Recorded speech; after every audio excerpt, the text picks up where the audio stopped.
Hey everybody, welcome to the latest episode of The Rock Experience with Mike Brunn. On this episode, I'm joined by legendary drummer Vinny Appice, and he'll talk all about recording and touring with Black Sabbath, Dio, and even John Lennon. Alrighty, let's jump in and let's get started.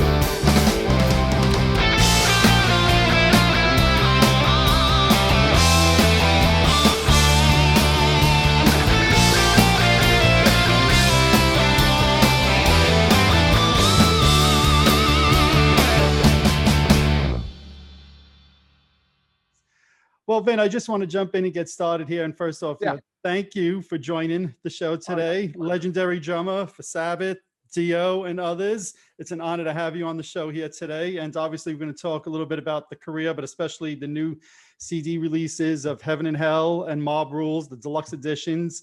4.5 hours of music on these two CDs, or two CD sets, I should say.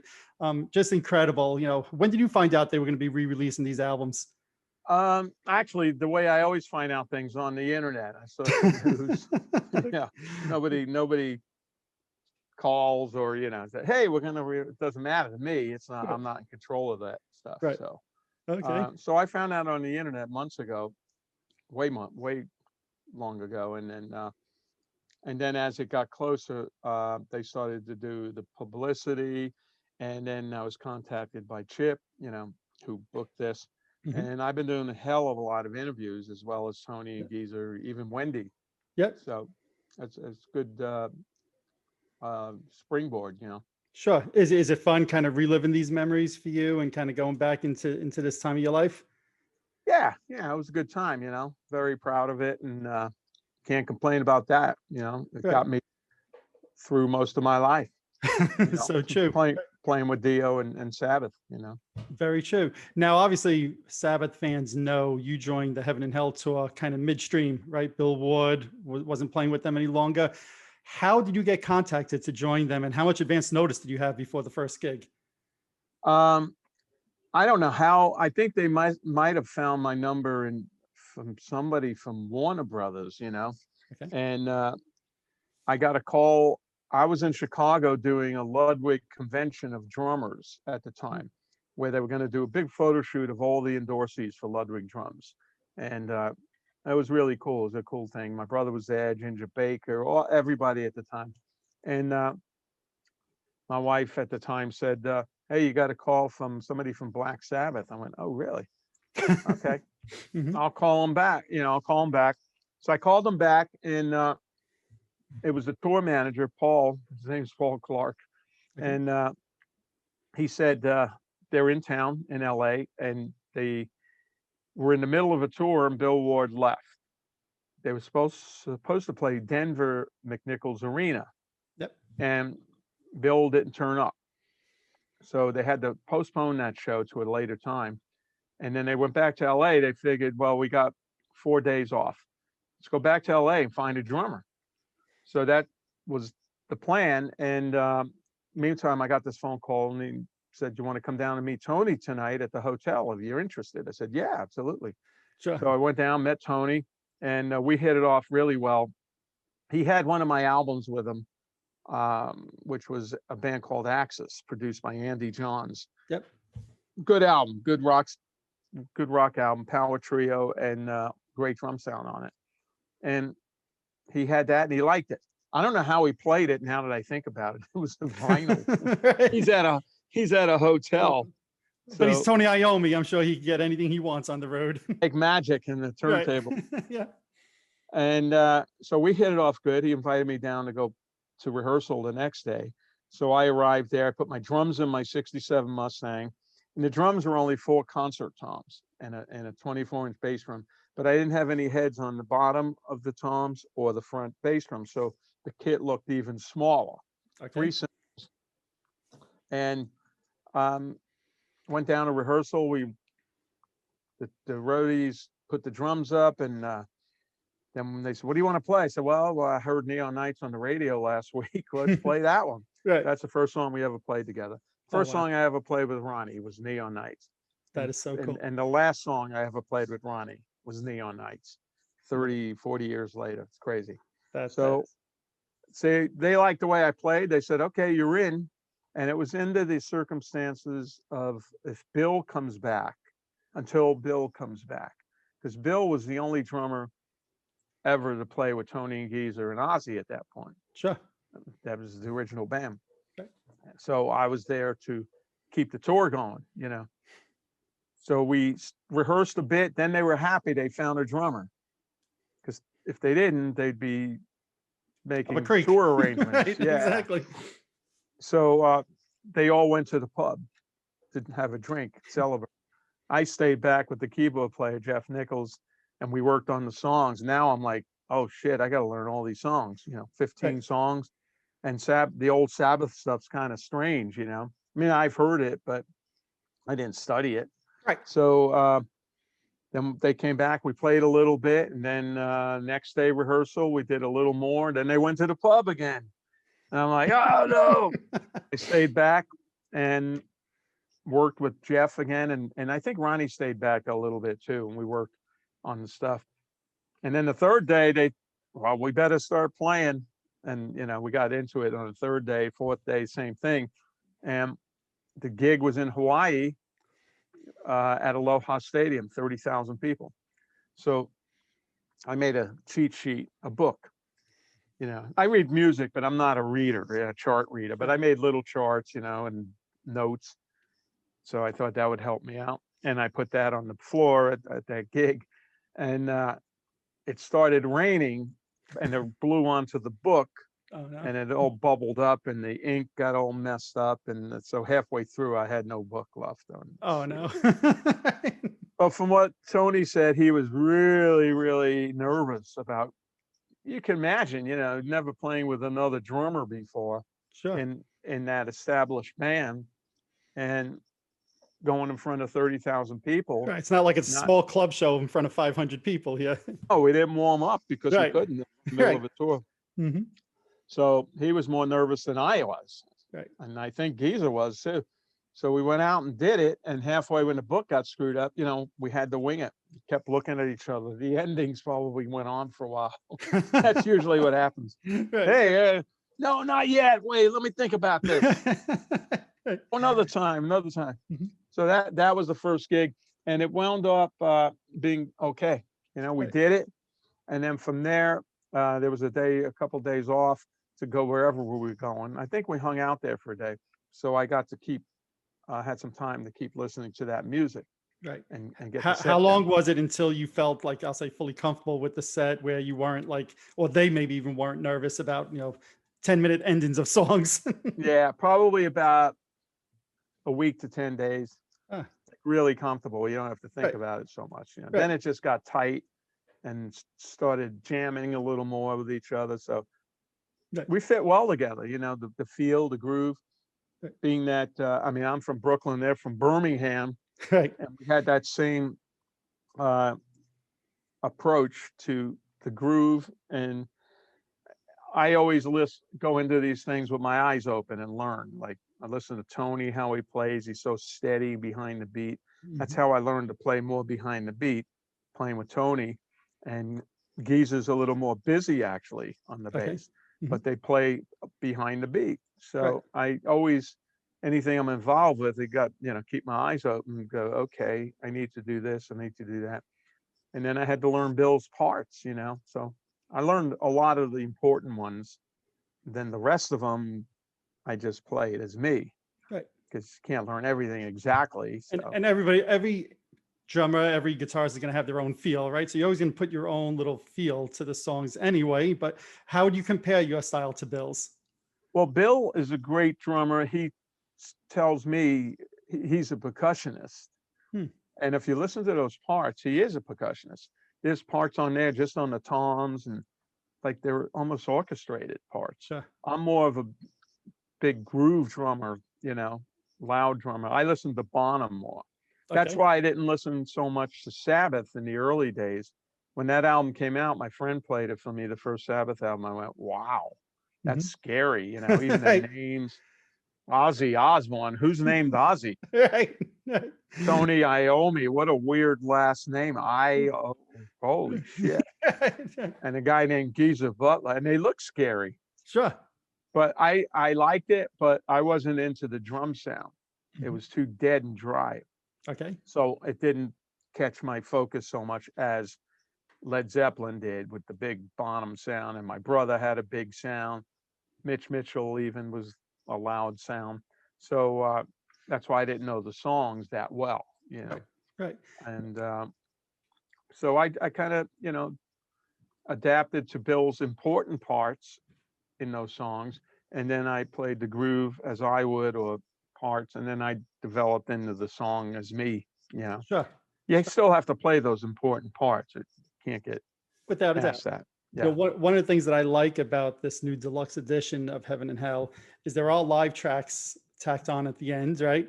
And there's Yeah. a few, in fact, it's the same three songs. It's Neon Nights, Children of the Sea, and Heaven and Hell, right? And it's got those three with Bill playing drums, and then with you playing drums, also a separate track. Oh, it does? I didn't even Yeah. listen to it. Yeah, I never- which to me is kind of cool. Like, as a fan, you kind of sit there and kind of A/B them. Hey, this is what it sounded like with Bill. This is what it sounded like with Vinny. And Yeah. to me, I think it was Neon Nights. As soon as that song starts, Bill plays it a little bit. I'm not a drummer, so I'll just say smooth. And you, right before the first verse comes in, you got like this big drum fill, and it's like you could certainly hear a difference in your drum styles, which I think is kind of Yeah. cool. Yeah, I kind of pushed the bands, Sure. I'm like the engine, but when I hear different parts, I hear all the parts, and it's just the way I play it. It's like, okay, here comes a big middle eight thing. There should be a cool fill going into it. Right. Push the band, and so I was the new engine in the band. I Sure. think that's what Tony said. So it's good description. Absolutely. Now, it sounded like from your comment before that you've met Bill. Have you met Bill in the past? I met Bill, and the first time I met him was after the Heaven and Hell tour. We were back in LA, and I went to the Rainbow Bar and Grill. It's a club on Sunset Boulevard.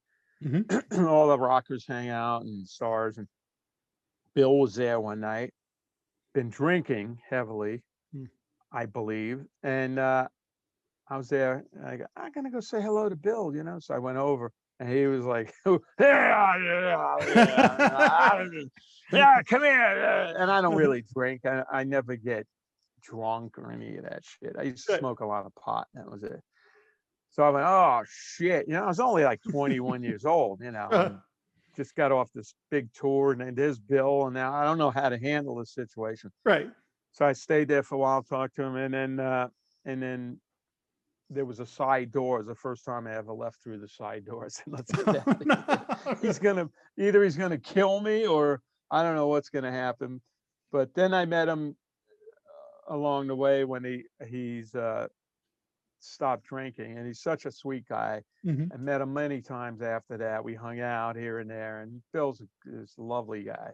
He was That's just awesome. going through a bad time. Right. Right. Back then. That's So awesome. Now, I read this also, and I find this fascinating. At the same time, roughly, that you were asked to join Sabbath, you'd also got a call from Ozzy's camp to potentially join his band as well, right? So, what was the timing of that call from well, Ozzy? that call came first. That Okay. call was Sharon Osbourne saying, we're going to put a band together around Ozzy, and we heard about you. I don't know where, but would you be interested in flying? We'll fly you to England and hang out with Ozzy, So I thought, wow, okay, that's something, But I knew Ozzy's been kicked out of Sabbath because he's, having fun. Let's say. You could say that. So I said, you know what? Let me think about it. Then I called my brother and I said, listen, I got this thing from Ozzy to join his band. What do you think? Is he nuts, or what's the deal? And he goes, yeah, he's pretty fucking crazy, Oh, okay. So I thought, yeah, I don't know. I didn't even know where England was. I was only 20 years old at that point, Mhm. maybe 18. And I got to fly to England, hang out with Ozzy, who's nuts. I may never come back. Right. I don't know. So I don't know. My mind was a little more closed back then. Mhm. So I called him up and I said, "No, I can't do it right now." Blah blah blah blah blah blah. And then long and behold, a month later, I get a call from Sabbath with this. Right. So that's a pretty damn good year That when is. Ozzy calls you and Sabbath calls you. Right. Right. So I made the choice to go with Sabbath. They were in LA. It was easy. Right. You know. Right. So if I'm thinking of the timeline, right, because Ozzy started recording Blizzard in early 1980, right? And it sounds like you got the call from Sabbath. It sounds like sometime in August, right? Because your first show was the end of August August. 1980. Yeah. Oh, you're right. Right. So you probably got the first call from Ozzy just before that. Had you Right. said yes, you might have been on the Diary of a Madman album with Ozzy instead of the Mob Rules with Black And I Sabbath. might have been on the plane with Randy because I knew Randy. Wow. And Oh, when wow. you're young like that, you go, "Hey, you want to go on a plane ride?" Sure. Yeah. Mm, I might have been on that plane. Who knows? right. But that's That's such crazy. a tragic thing. But Yes. I would probably be on those records. But I'm more of a loyal uh, team player. So Mhm. I had been in Ozzy, I probably would have been in there for a number of albums. Sure. Sharon actually, when I wound up playing with Ozzy again later on, she really liked me. She didn't like my brother, but she liked me. So Your brother played with Ozzy for a brief period during the yeah, Boston yeah. Beat He tour, right? tells me not to play with Ozzy, then he winds up playing with Ozzy That's what I was gonna years say. later. I go, Yeah, "Hello." exactly. Hmm. Oh man, he backstabbed you. He wanted the gig himself, maybe. Yeah. He goes, "Hey, he's Uh, getting all these gigs." yeah, Okay, really. good. That's great. So now, obviously, with Sabbath, you guys are on the road for Heaven and Hell, and then the tour ends, and you decide to go into the studio to record the follow-up album, Mob Rules. What do you remember about that recording session and going to the Well, studio? actually, before that, what Yeah. happened was we're on the Heaven and Hell tour, Mhm. and and it was still under the pretense of Bill Ward may come back. Okay. But cool. I'm playing with Sabbath on the arena. Right. Who's killing it? I'm not going to complain. And then Warner Brothers called up the band, and they wanted them to write a song for the movie Heavy Sure. Metal. Yep. So we had a couple days off. We were in England, and we went into John Lennon's house, who just passed, got murdered, Hmm. unfortunately, of course. Hmm. And Ringo owned it. So we went into this big mansion. It's where John did Imagine. I mean, it was just incredible. And we stayed Hmm. there 2 nights. All the gardens outside, there's big hedges, like shaped into like Tyrannosaurus, 20 Hmm. feet high, and Hmm. Sure. bunch of dinosaurs. I mean, just beautiful. Mm. And the room where he did Imagine, and all the Beatles stuff was in the closet. You open the closet and Beatle wow platinum records, and everything's falling out. And oh my God, it's Right. incredible. So Right. that's where we set up the drums, and there's a big wooden staircase, typical giant English mansion, big drum sound. And we pretty much put together and wrote the Mob Rules and recorded it. Hmm. And Ronnie did a vocal, wrote the lyrics, and it came out so well. Like everybody was so happy, like, whoa, this is Hmm. kicking ass. So, Yep. and Warner Brothers thought the same thing, like, great song. And so that kind of cemented me into the band more, Right. Yep. because now I'm on a recording. And if Bill Ward came back, he'd have to play my parts. Sure. Right. Right. But I don't think Bill's ever played anybody's parts but his own. He Right. didn't have to, because Right. they're so legendary. So Right. so Right. that kind of cemented me in. And then the tour finished. Bill was still not back, so I just Hmm. they had plans for a new album, and then we eventually started rehearsing. Hmm. And we wrote. Nobody came in with a song. We wrote all that stuff together. In the Tony would studio. have a riff, Hmm. Geezer, Ronnie, whoever, and we put it together on the spot. I would record. I was in charge of recording stuff on the cassette. Okay. And whenever Tony played a riff, I record. I Mm. still do that now with my band Last in Lines. Vivian plays something, boom, record. Right. Hmm. And then we'd listen back and go, that's really good. That riff is really good. Let's start with that. Hmm. And that's how we put Mob Rules together. And then we went into the Record Plant Studios in LA and started to record the album. And we re-recorded Mob Rules in LA. So there's Right. two different There's versions. two versions, right? Pretty Yeah. similar, but a little different sounding versions, you know. So now I gotta just ask you as a fan, right? I get excited when I hear like bands were recording their sessions and things like that. Do you still have those tapes? Yeah, I have a couple of them. I have some of them. I have some Dio ones. Hmm. I got some Heaven and Hell ones. Oh, wow. Yeah, Right. yeah. Is there songs on those tapes that you guys Oh, had started working on and then no. just abandoned? No, I didn't listen to all of them that complete, but there Okay, could be some riffs on there and stuff. But there were gotcha. never any. I thought you were going to ask if there's any extra songs, Mhm. and there's not. There's We no extra songs. Mhm. back then it was 8 songs on a record. We did Right. 8 songs, and that was it. Same with Dio, no Right. extra ones. There's only one thing that I have that we recorded in the studio, just as a little bit of a jam, and it's really Right. good. There might be a documentary coming out about Ronnie soon, and it's Oh, on there. Oh, excellent. I played it for them, and they really loved it. So Oh, it's like a half a song. okay.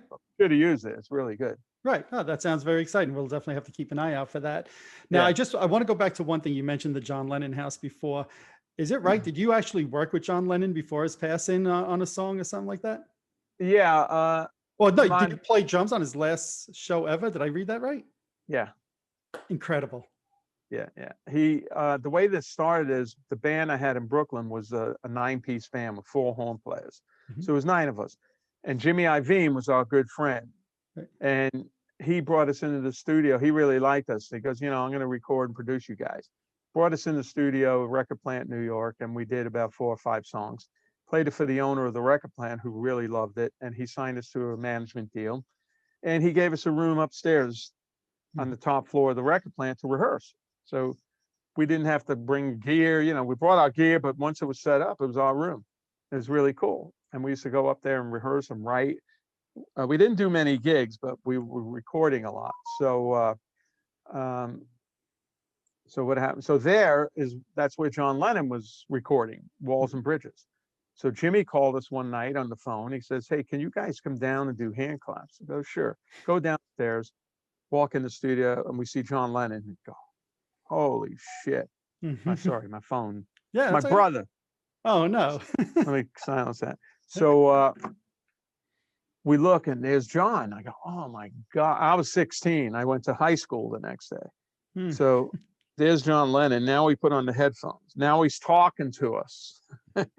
And you heard his voice so many times. Right. Of course. In the It's media. John Lennon. Now he's talking to you right in your ear. Right. So it's a freak out, Mhm. So after we did hand claps on a song called Whatever Gets You Through the Night. Okay. So we just hand claps. Mhm. And we met John. He was really nice. Everything was cool. Then we went upstairs. A couple days later, we're rehearsing. John walks in, sits down on the step because you had to go down a couple steps, and there was this big room. And John walks in and watches us play. And it's like all the muscles tense up in your arm. Sure. Playing live now. I'm getting goosebumps listening to your story, and I wasn't even in the room. Yeah. So that wound up being, he used to come up all the time, hang out with us. There was a pool table in the other room. We'd like a rec room. We'd play pool with him. And you know why? Because we felt safe. We never acted like fanboys. We never asked him for photos. We didn't ask him for autographs, which sucks because I wish I had his autograph. We were just like, "Hi, John, how you doing?" "Yeah, cool." My mother even made him Italian food because we were sitting. I was sitting there with John, and we're talking Italian food. And I said, "Man, my grandparents are from Italy. My mom makes the killer lasagna, blah, blah, blah." All this stuff. Carmine once brought Jeff Beck over to my mom's house, and she made Italian meal one time Oh, in man. Brooklyn. Wow. So I told him, so I said, "You know what? I'll have her make you lasagna. I'll bring it in." A couple days later, I bring him in a tray. He was there. Gave it, said thank you. He was happy. And about a month later, my brother's playing with Rod Stewart at Madison Square Garden. And they were at a party, and my parents went. Carmine invited my mother, father, and they're there. And my mother spots John Lennon. She goes to my father, "Hey, Charlie, there's John Lennon." And to Carmine. So Carmine brought them over to meet John. Said, "This is my parents. There were also Vinny's parents, who from the record plant and the band and blah blah blah, blah." Oh, okay. So my mother starts talking to John Lennon, like, like from Brooklyn. There's no inhibitions. Like Exactly. he's a kid from the neighborhood. And then after the conversation, she goes, "Do you have my pan?" She wanted the pan back. She want the pan back. She wanted the pan back. Great. It had the Italian flavor in that pan. Totally. Absolutely. Thousands of lasagnas made in that Yes. thing. Yes. And she probably had her own wood spoon that she made her sauce. Yeah, with. everything was sacred. So Absolutely. we never found the pan, but we think Yoko has it. So I don't know. Okay. Maybe we'll get it back one day. It'd be hilarious. Oh, So then John asked us to do 3 videos. We did 3 videos with him. And then he produced the owner's wife. She was a singer. We did 8 songs with John as a producer. And which was real cool because, he's telling us, well, maybe you should double up on this part or go to a different chord. And we worked with him creating music. And he also rewrote, we had a song called Jubilation we were doing. I don't know if we wrote it or what, but we needed better lyrics. So he rewrote the lyrics for us to Incantation, oh wow. Jubilation, Incantation. Mm-hmm. And those were his lyrics. So we did all that, and then he asked us to do this live TV show. So it's a crazy thing because it was a salute to Sir Lou Grade, who John thought was two-faced. He didn't like him. And this was a live black tie affair at the New York Hilton, all over the world on TV. Right. So John wanted to shock everybody. So he said, "We're going to go get masks made of your face and put it on the back with no hair." So it's two-faced. Uh-huh. We're going to wear black shiny jumpsuits. He's going to wear a red one. Mm-hmm. Next thing you know, we're in a van with John going to get the mask made in New York City. He's riding with us. I was just like, okay. And same with the jumpsuit fittings, all this stuff. So we came out like that, and everybody's like, "Oh my God, what the heck?" So I played 3 songs with him: Imagine, Slipping and Sliding, and Stand By Me. Mm-hmm. And that was it, okay. Then about 4 years ago, I'm looking at Guitar Aficionado magazine, and on the back page is a full page with the picture of me and the band and John. Oh wow. And it tells you about that show. It only mentions John and me because I went on to play with Sabbath. Sure. So I was known, and they mentioned me, which I was thrilled. And it said that was his last live performance. And I didn't know that. So all these years, I didn't know. Wow. So I freaked out. I'm like, I played his last show? A kid from Brooklyn? Hey. And I used to go to school the next day. I used to sit in the class, and I used to disrupt the class because I was drumming on the desk. Sure. Well, how do you go to school the day after playing with John Lennon? Yeah. And then I was hanging out and then going, this sucks. Matter of fact, the teacher's trying to teach, and I'm drumming on the desk. Teacher goes, "Who's that drumming?" "Vincent, stop that drumming." And I would stand up and say, "Excuse me, did anyone else in here play with one of the Beatles last night?" And I left. I quit school. Oh man, it's an incredible. I got a GED later on. Okay, well, challenge of it, and so it was easy. So I didn't want to stay in school, which gave me all the time to concentrate on music. Right. And at the record plant, then I met Rick Derringer, and then that started my first band. And so I didn't waste any years in college and all that stuff for me. Well, clearly you made the right decision, because even by your early 20s, you're playing with John Lennon, you're playing with... No, that was like 16, 17 years old. Right, exactly. So over a course of 5 years, from 16 to early 20s, you're playing with John Lennon, to Sabbath, then ultimately with Dio a few years later. You clearly made the right choice for yourself. Yeah. It's incredible. I wasn't college material at that point. That is simply incredible. So talking about the Mob Rules album then, right? So when you're recording that in the studio, like you said, you first recorded the song Mob Rules, you went back in the studio, then re-recorded that with the rest of the album. How was that whole recording session? How was the vibe with the band during that time? Vibe was fantastic. We were on fire. We had a whole tour behind us. and we got real tight. We got to know each other better. And then we had to go into rehearsal. The rehearsal, we must have rehearsed about 6 weeks in California. Tony came here and Giza came here, and we put together the whole album. So we were really, really tight personally and musically. And the record plant was a top-notch studio. We had Martin Birch. I met Martin, who was a sweetheart. We got a great drum sound, but we had a problem getting a bass sound on it. It took about 10 days to get a bass sound, which cost a lot of money, but hey, it's Black Sabbath, Right. right? So, so the vibe was great. We were all like really happy, and especially me. I'm like, hey, this is cool, man. Wait till this album comes out. And we know it kicked ass. This sounded great. Yeah. Look, I'll share this story. At that time, the album came out, I was like 11, 12 years old at that time. So the first band I knew as a kid was Kiss. Then somebody got me into Ozzy. He's like, oh, listen to this cassette of Ozzy. And I was like, oh, this sounds good. So what band was Ozzy in before? He's in Sabbath. I said, well, I'm going to go buy a Black Sabbath album, knowing nothing other than Ozzy was in it. So the first Sabbath album I ever had, Mob Rules. Okay, because that was just the one that just came out. I said, I'm going to go buy that one. And Turn on the Night comes on, and I'm like, all right, that's not Ozzy singing, but who the hell cares? Whatever this is freaking incredible. And that song to this day is also one of my top 10 favorite Sabbath songs. When I turn that on, Turn on the Night, it's just freaking incredible.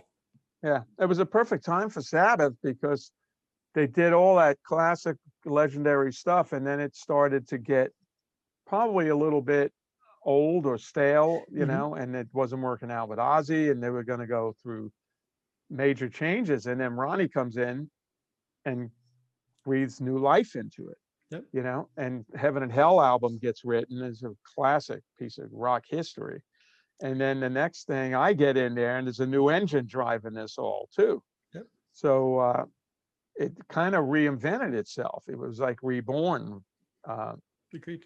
With Ronnie in there, and then I come in, and it was another form of that band that just killed, kicked ass. Yeah. So Now, in the the deluxe edition, one of the things that the fans love is there's a complete show from Portland, 1982, that had never been released before, the full live show. So what do you remember about that tour? Because that recording is great to me, but what do you remember about the tour? Well, the tour was, the tour was incredible. We're going from arena to arena and big places. We didn't, back then, they didn't want to play Europe very much. Tony and Gies didn't want to play Europe. So we concentrated on America. We went to Japan, Australia. We did the UK a lot. So tour was just incredible. For me, I'm eating it all up. This is like great. What a fantastic thing. Then you start thinking like it can never end. But I didn't believe in that, because I knew, all good things usually come to an end and change. So, but it was incredible. And then Ronnie and I got along great. We were like brothers. He's from upstate New York. Even though he's 15 years older than I am, we got along great. We had a lot of things in common. So now that's one of the things I've read about that whole recording of the album and the tour was, I'll say there's like almost like Giza and Tony were unfortunately into the drugs and all of that at the time. The producer of the album was into drugs, and you and Ronnie were, I'll say, more on the cleaner side and not really involved in that. And that's where some of the friction in the band started. Is that right, what I'm saying? Not really. Tony, I don't know what, I can't say, but Geezer just liked to have a beer. Okay. He liked his beer. He wasn't doing any drugs. Gotcha. Tony, I don't remember doing any drugs in front of anybody or anything. I think what happened was it was just more, this was after the Mob Rules tour and all that shit when we did Live Evil. It became more of a business problem between them. And I don't know, I never found out exactly what it is because I wasn't involved in the business. I was on a separate contract. Sure. With here's my guarantees, here's what I get, and blah, blah, blah. They were in either a corporation, I think it was a corporation together, and they had to make decisions together. So that turned it a little bit sour, And then in the meantime, Ronnie had a deal from Warner Brothers for solo record. So his vision was I'll stay in Black Sabbath, and I got a solo record I'm going to do at some point and have all my friends play on it, all his friends. So that was the plan. But then when things started getting sour, when we did Live Evil, and came back and the mixing and all that stuff, and Ronnie decided we're at the Rainbow Bar and Grill again, Ronnie and I, and he goes, listen, I'm going to leave the band. I'm going to put my own band together, because he felt it was the right time to put his own band together. So he asked me if I wanted to join, and I accepted. I thought it'd be very exciting because we're both first of all, we both live near each other, and it's an exciting thing to do a new band, right, with somebody like Ronnie, one of the greatest singers in rock, and great friend. And so I decided to do that. I could have stayed with Tony and Geese, and I love Tony and Geezer. It's just a hard decision. So I thought this would be the way to go, and that's what happened. So ultimately, it was your decision to leave Sabbath and continue on with Dio, it sounds like. Well, it's my decision to go with Ronnie. Yeah, Ronnie decided to leave. Yeah, and all that. Gotcha. So, but it wasn't about drugs and people. And all right. Everybody was. Yeah, everybody was too happy all the way to about the end. Where it started getting a little bit like weird. Right. And then I'll just ask, the Ozzy twist comes back in a little bit, I would think, right? You guys are doing the Live Evil album at the same time Ozzy's doing the Speak of the Devil album. Was there any of that like conversation in the band saying, hey, Ozzy's doing this Sabbath album and we've got to make sure we're better than that? Nah. No? Okay. Nah, they didn't care, huh? They didn't care. They're Tony and Geezer and Ronnie. That it's like, do what we want. Right. It's been successful so far. Right.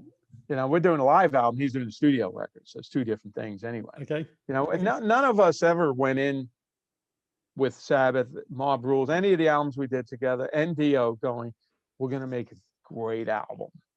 Just going to make it great. How do you make it great? What do you do to make it great? You got to do what's inside of you. Same with Dio. We made Holy Diver. We were just having fun. Sure. We didn't think about, we're going to make an album that's going to last for 50 years or nothing like that. It become a rock classic. We went in and we were a bunch of young kids with Ronnie and fucking tore up Sound City every night. I mean, we punched holes in the walls. We did all this crazy stuff. Right. And then we go in and dragged all the gear across the parking lot into the studio part of it. And we'd record 4 songs, drag it all back into the rehearsal room. And like we lived there. It was so much fun. Right. We didn't think anything. We never nobody came in with a song. Same with Sabbath. Nobody came in and said, here's Rainbow in the Dark. We jammed. Right. And that's why it was so natural and organic. Same with Mob Rules. You listen to it, it's all natural feel, it's all from within all of us. It's just, this combination sounds like this. Right. We didn't try to that point. I used to else. love reading the liner credits of records. And like, for example, on Rainbow in the Dark, I noticed that you are a songwriter on that and credited as a songwriter. So is that why? Because you guys were literally like in the studio jamming it, or did you have a specific part you wrote in that song? Well, I don't play anything, but I always have ideas. I always have ideas to change something, to do this, to do that. So actually, we all wrote all those songs together. Nice. There's a lot of them that Ronnie's got solo credit. I'm sorry to say, but he didn't write the song. Okay. All right. A good example of that is We Rock. Okay. Listen to the beginning of that. Ronnie could play a little guitar, but he wasn't that Not good. Like that. That's Vivian. That's Vivian played that, and we went, yeah, let's do this. How about if I do the snare instead of a beat? And we all worked on it together, and it should have been split that way. But this is the music business, so we got credit on certain amount of songs each, but it's all ideas that we all put together collectively, and we should I always have ideas, and if nobody's got an idea, I got an idea, even if it's a piece of shit. You suggest an idea that is not going to work, or it's stupid, but then it sparks other people. Of course. Go, no, that builds sucks, off but of what if we go like this? Yep. So I always kept it going like that, you know? Yep. And that's why in my band Last in Line with Vivian, we just split it 4 ways, Nice. and you don't have that bullshit where, well, he's got 6 songs, I got 4 songs, Right. I worked hard on that. You don't get that. And I Good. think Van Halen did something like that, They did. Yep. and those bands stayed together, True. Very true. Now, what was it Yeah. like for you going from playing with Geezer to playing with Jimmy and Dio, right? Usually it's the drummer and the bass player together. So what was Right. that like? Well, Geezer's a lot busier bass player. You listen to Geezer's got very unique parts in all the songs. He comes up with, he plays with Tony with the same riff. They play together, which sounds like a monster. And then Geezer will play against what Tony's playing. So with Geezer, I had to really listen to what he was doing and then play with him and then lay it back. Sure. Follow Tony, keep the backbone going while Geezer can play this part that's maybe a little bit more busy. So you had to adapt to that. And it was great because we had a same kind of feel. Jimmy Bain, he just lays down the groove. He's not a technical bass player. Okay. Especially don't. Right. So he left this whole space for me to go crazy. And Holy Diver is a lot of crazy shit. Right. Holy Diver is a lot more crazier on the drums than Sabbath. Sabbath, I had to maintain this mysterious, dark world of what they do, and I can fly off here and there. Dio was anything goes. You listen to Ronnie singing, I'm playing over the vocal lines, because he's inspiring me. I hear this voice going, soaring, and in the song, and I'm like, yeah, and I would just fucking follow him. Sure. And we did that live a lot. So he didn't care. I played over his vocal lines or anything. Okay. It all felt right. Right. I don't just play to play over his vocal line. I play what I feel, what the song should be. I like to play in the song, not on top of the song. Right. Right. Get in the song. Right. Yeah. No, that makes sense. Did you prefer playing with Sabbath over Dio or vice versa? Did you have a preference or not really? Those 2 great things. Mm-hmm. I love playing with Sabbath and I love playing with the original Dio. Yep. We had a sound, but it's a real thrill to play with Tony and Geezer. It just sounds like a fucking brick wall, Sure. It's huge with those Sure. guys. When you were playing the original Sabbath songs with Sabbath, did Geezer or Tony ever give you guidance, said, hey, you have to make sure you stay in this groove over here, or we want you to play this song a certain way, or did they kind of give you some free rein there? Geezer, not hardly at all. Tony once in a blue moon, because it threw him off or something. One time live, I started getting comfortable on playing these crazy fill in the part, and Tony would say, dude, maybe you could not play that so long there. I went, okay, Tone, no problem. Next night I do it 3 times just to make him laugh. But he's got a sense of humor. He'd look at me and go, you bastard. Right. That's great. That's great. So that's how we got along. It was great. Tony and I. So all through the 80s, pretty much you were playing with Dio. And then in the early 90s, both of you went back to Sabbath, did another album. How did that come about? You laughed. Well, this happened 3 or 4 times. It's funny. They were doing an album with Cozy Powell on the drums because Tony was playing with Cozy previously. So they would in England writing, and Ronnie would have to go there all the time. And they were putting together the album, but it was going really, really, really slow. And they were spending a lot of money. And unbelievably, Cozy was riding a horse and fell off the horse and broke his pelvis. So they're stuck now. And then they go, what do we do? And then it comes down, let's call Vinny. Mm-hmm. They call me, I fly out, and they played me. They had about 3 songs, maybe 3.5, 4. Okay, cool. Then we start. I lived in the same house with Ronnie. We had a house out in the country, just me and Ron. Tony and Geezer would drive in, and we'd rehearse in the living room, little amps and stuff, and we started writing, and of course, it was going quick. And we got the whole album and put it together, and it was like nothing ever changed. It was like a real band. Um, so it was a good time as well. You know, we were writing good stuff, and that's when grunge came along. Yep. So we became more of the dinosaur band. You know, Sure. so we had to play. We went on tour and did smaller venues like theaters and civic centers and stuff like that. Yep. But Yep. that was the Dehumanizer album. Right. You know, Right. very nasty album. It's Right. great. And then 10 years after that, roughly give or take, you did the Heaven and Hell tour with them, right? And got back with Dio. Well, no, wait a minute. So after that, I get a call from I was going to go. I'm a handyman in the house. I love fixing Sure. everything, cars, everything, building stuff. Mhm. So I was going to go to Home Depot and go buy sprinkler parts today, whatever day it was. Okay. I got to fix the sprinklers in the front. So I get a call at 7 a.m. from Sharon Osbourne's office, and they get, hold on for Sharon. So Sharon gets on the phone. Vinny, yes. Would you like to play with the boys? I said, yeah, of course. Can you come to England? I said, yeah, when? Because I'm thinking next week. She goes, today? I said, no, I'm going to Home Depot. I got to get my sprinkler parts. That's great. No, I didn't say that. I was Right. thought that. Right. You thought So I said, okay. See, that's the part of where musicians want to make it in the business. You got to be that dedicated. Sure. You get a call and so you want to go to England? Okay, today. Okay, no Drop problem. what you're doing and go. Right. Stop and go. So what it was, they were doing their first reunion tour. They were doing a gig at the NEC Birmingham, which is their hometown. They were doing a live album, live DVD. So she sent me over all the Sabbath CDs, like 12 CDs to learn the set. And these are songs that we never played together with Ronnie. Okay. Now here I am again, got to brainstorm.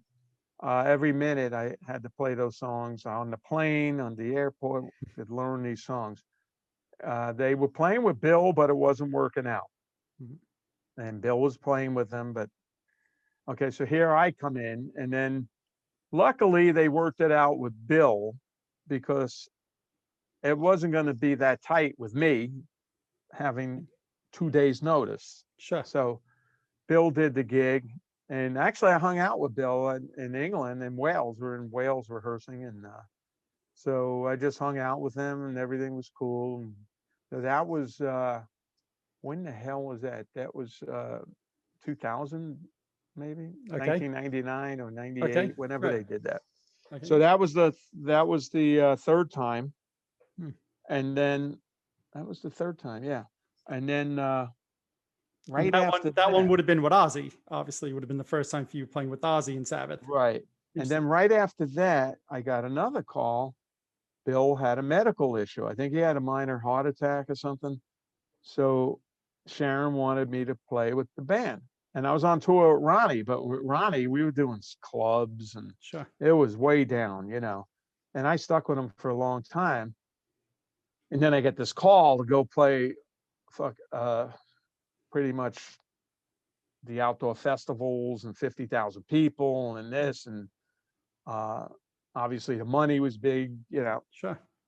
So I felt, you know what? I need to do something because I had to talk to Ronnie and said, look, I'm going to do this. I want to do it. I think it's a good opportunity for me, and he understood. Mhm. So I didn't just leave him. I waited about 5-6 days. Simon Wright came in to listen to the set, watch us play. I helped him a lot to get adjusted to the set we were doing. And then I went to England, and now I'm playing with Ozzy and Sabbath. Mhm. And that was real cool. Obviously, it was very cool playing with Ronnie, and Mhm. then totally cool playing, sitting up there going, there's Tony, there's Geezer, there's Ozzy. Right. This is cool, man. Right. Yep. Of course. And then I learned that set. And so that was the fourth time, right? So we did about 6 weeks in Europe. Very cool. Ozzy was great. And, I met him before and Sure. throughout the Dio years, and he's always been nice to me. He's actually been nice to Ronnie too. He always asks Nice. about Ronnie when he sees me. And he's a lovely guy, a lot of fun and crazy. And then in 2006, I get a call from Wendy. saying, again, you want to play with the boys? I said, yeah. Right. This is number 5 now. Right. Yeah, okay, what's going on? Well, they're in England and they're doing the Dio Years record, and they're recording 3 new songs for that record. All right, okay. That's what Rhino Records wanted them to include on this record. So 3 new songs, and they're working with Bill, but it's going slow and it's not going well. Right. Okay. They've been doing it for months. So I fly in, and there was at Tony's house we recorded, and I get in there, and I broke the ice by telling Wendy. She made a deal with me. I said, yeah, I'll do it. I'll fly out whenever, a couple days, the next day. I said, but I got to tell you something, Wendy. She goes, what? She goes, I gained a lot of weight, man. I'm like over 300 pounds. She goes, oh my God. I said, I had to get a special drum stool made to hold me. So now what's she going to do? Like cancel the deal? Right. I'm just crazy. I just came into my head. I'll fuck around a little bit with her. Right. And so she went, okay. So everything, I didn't hear anything. I flew in, obviously told the band, Vinny got really big, man. He's like, blah, blah, blah. So I arrive. They tell me, okay, we can go to Tony's house. They pick me up, bring me to Tony's house. And they go, Vinny's here. So you could see them peeking around the corner, trying to see what I look like. Right. And I walk in and I'm normal, like, you bastard, you bastard. And that broke the ice. That broke So the it was ice. like nothing ever happened. We were having a laugh. And then that night, I actually got a drum sound, and I got one song, which was taken a long time before. So I did the songs right. The next day, I think we finished. And hung out for a couple of days, and then that's when everything went so well again. They said, hey, let's do a tour. So we did the Heaven and Hell tour next year, and then that went well. Let's do an album. Right. Devil You Know. And then one more tour, and we were going to continue, but Ronnie got ill. Right. Started Unfortunately. getting sick. And he thought he was going to pull out of it. He thought he was going to be able to take the treatment, get well, and we can continue. Right. So, do you remember the last time you saw Ronnie or spoke to him? Well, I was in the hospital. I spoke to him on the phone, prior to that, and he sounded a little weak. I mean, he's a small guy. He's getting all this radiation and chemo and shit. He's not a big guy. I mean, he's a little body, so it was probably really extremely hard on him. So. Sure. And then I saw him in the hospital. Wendy called and just said, you better come to the hospital. He took a turn for the worse. It was really, really sad. It's like a bad, dark weekend that weekend. So. I'm sure. But now you've helped keep the music alive you mentioned it before, doing the Last in Line band, right? And you're still doing that. So I know the fans appreciate that in helping keep that music alive. Well, we started, that wasn't anything to try to, hey, let's make money on the fucking, it wasn't that. It was Vivian called me up out of the blue and said, hey, you want to jam with Jimmy and I? I said, yeah, that'd be fun. So we went in a rehearsal place, just 3 of us, and played the old Dio stuff. And we were having a good time. We were laughing because we had to remember the stuff, and Viv's trying to remember solos and was stopping and making mistakes. And so we had so much fun. They said, let's do it again next week. I said, cool. And I knew Andy Friedman was in town. He's a good friend. I said, come down. You know some Dio stuff. Can you sing with us? He goes, yeah. He comes down and he blew everybody away. Viv never heard him. He's like, whoa. So that led to us, hey, let's do some gigs, So we went over to Europe and did about 5 or 6 gigs. And then from there, we got a record deal, Frontiers Records, and we did 2 albums. And many tours. We did these tours. We're not playing big places, but we're building slowly. And then this COVID crap started. Right. And so now we're halfway through another album, and we're negotiating with another record company. So cool. We got gigs in October, so I think we'll be able to do those.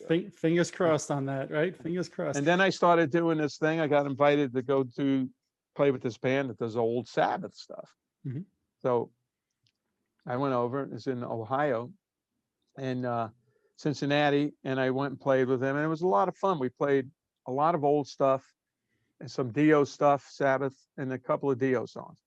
And that led to because a lot of people showed up, and then we did it again. And then that led to going to, I got a promoter in Italy, Stefano, and we did 25 shows. And we had a kick-ass band there Nice. too. 25 shows of that, of combination of mostly my stuff, old stuff, and Dio.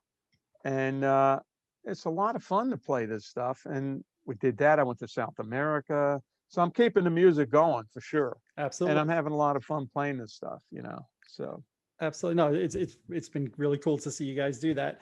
You know, one of the things I thought of, so as you're talking about the different times you were in and out of Sabbath, right? And I think you counted it was 5 times, right?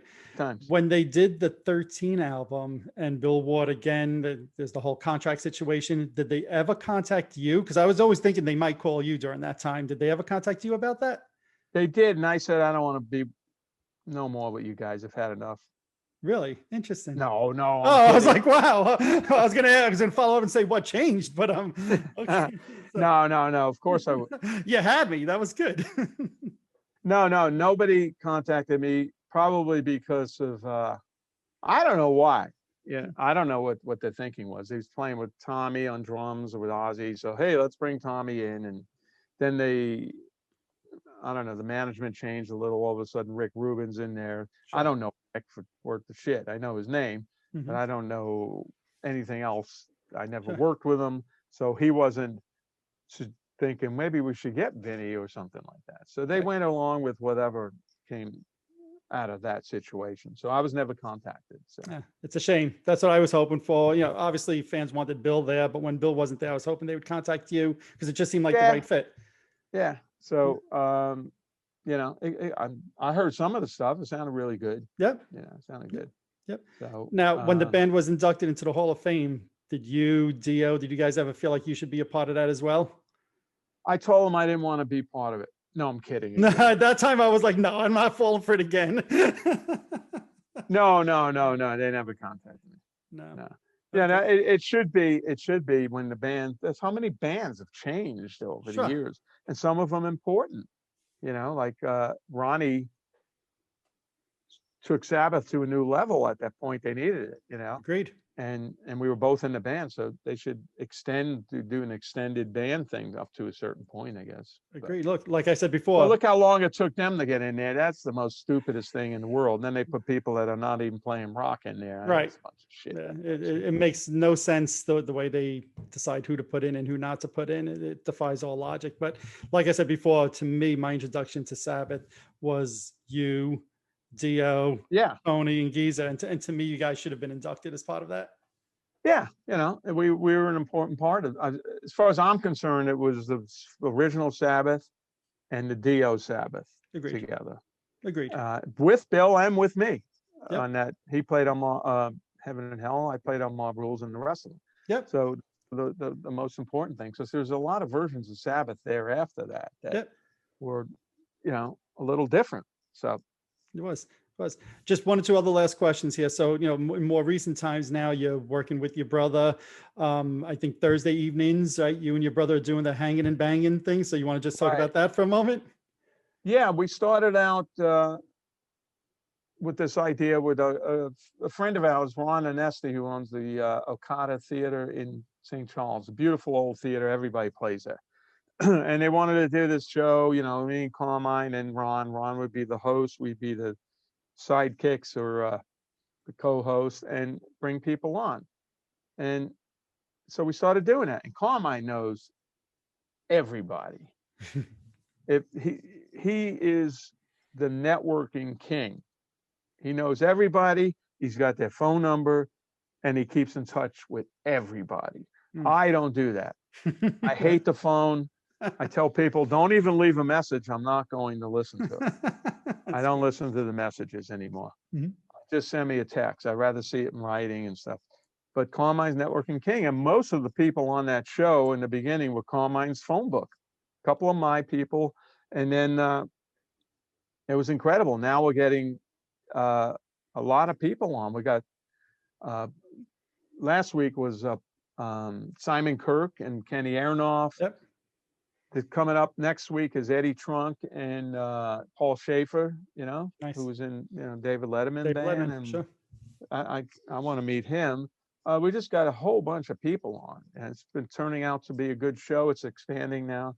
And then in addition to that, on Tuesday at 4:00 Pacific time, I do on my official Facebook page, I do a drum show.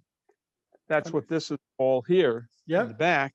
Mm-hmm. For this drum company called Sawtooth Drums. It's a good friend of mine. They make guitars, they make everything, a big internet presence.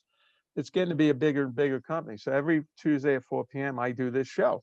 And it's not just a boring drum show. Here's this Right. and here's it. I got this crazy intro I mess with, then I play a song and I tell all these stories because I got a lot of stories. And then I'll teach a little bit, and then people ask questions. And I got a great drum sound on this thing too. And you could repeat it. You can go there and see the older ones that last week. And so it took a while to figure out how to get a great drum sound streaming. Right. So that's every Tuesday at 4:00. So I'm becoming awesome. Like an internet personality now. There you go. All right. Well, and then I do sessions in here. So I'm like, every day I'm doing something. It's that's awesome. I'm really fortunate. I love playing, and this drum show every Tuesday keeps me in shape, because I got to play. I can't just go, I haven't played, and the day before I'm practicing. There's that thing over there. Okay, yeah. My old drum books. Yep. Oh, nice. Yeah. Sticks. There's a pad. I sit there and go That's through awesome. some of the drum books. Mm-hmm. So it's kept me in shape, which is great. And then I got a gig. The next gig I do is June 4th and 5th in Cincinnati. It's called Vinny Appice, and we just called it Sabbath Nights. Okay. And I'm playing the same cool old stuff with old stuff mixed in. And we got 2 shows in Cincinnati, and that'll be on the website. Awesome. And that's the first gig. And that's one of those gigs is the last show I played in March 14th in 2020. So it's been over a year. Crazy, played right? Live. Yeah. That's crazy. So luckily, this has kept me in shape. So. Well, I was going to say, it sounds like you've certainly done enough to keep yourself busy during the pandemic. Yeah. And but there's still a difference to play a 90-minute set live. Boom, boom, boom. Here I play a solo, I stop, I talk, but it's a little more laid back, And I would think also just the adrenaline of a crowd in front of you and that interaction is a lot different than being in your recording studio, home studio there. Yeah, yeah. So it's crazy. Yeah, I remember, I think it was in 2018, I saw you and your brother do one of those Drum Wars shows, which to me was really cool. Oh, yeah. Yeah, so I always wondered, what is it like 2 drummers at once? How do you guys you have to coordinate the parts and who's doing drum fills here and there, right? To me, it's got to be a difficult thing, but maybe not. Yeah, we started that as a drum clinic, and then it turned into a show because you can't play drum clinic at a club at night and people are drinking and stuff. So we thought, what are we going to do? So it actually turned into, we got a band, we play all the music from our histories. Yep. So we divided it up where, we'll play together. Carmine plays alone. We play together. I play alone. We got parts. We did an album too called Sinister in 2016. So we were able to divide up the parts and figured out different parts to play. So we're tight as shit. We could be playing. I just look at them and just nod, and we know what we're going to do. Right. So we could be spot on, and then all of a sudden, I'll go in between it. Oh, I'm on the offs. He's on the end. Then we'll switch it. Right. And then we do there's a little bit of drum stuff in there. I'll go like a little battle thing. It's a very high energy show, and people. It's a different kind of show because there's 2 drummers in it. And there's a little bit of comedy in there. We fuck around. Mm-hmm.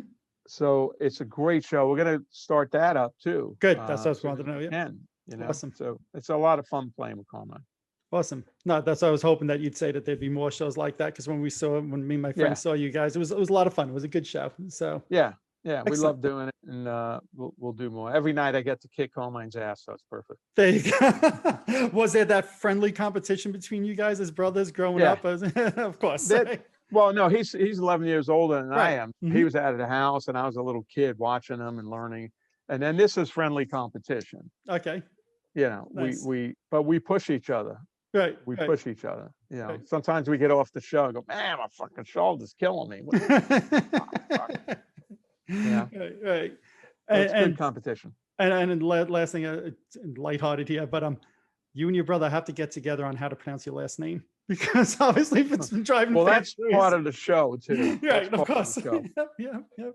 Yeah. It Yeah. drives fans crazy for years. Is it Appice? Is it Appice? Peace. Yeah, but if you listen to my show on Tuesday, there's a Mhm. thing, we used it for our intro live. It says, it's Appice, and all these different people going, it's a piece. It's a piece. It's Appice. It's a piece. Yeah, It's really funny. it But is. you know what? That kept it talking.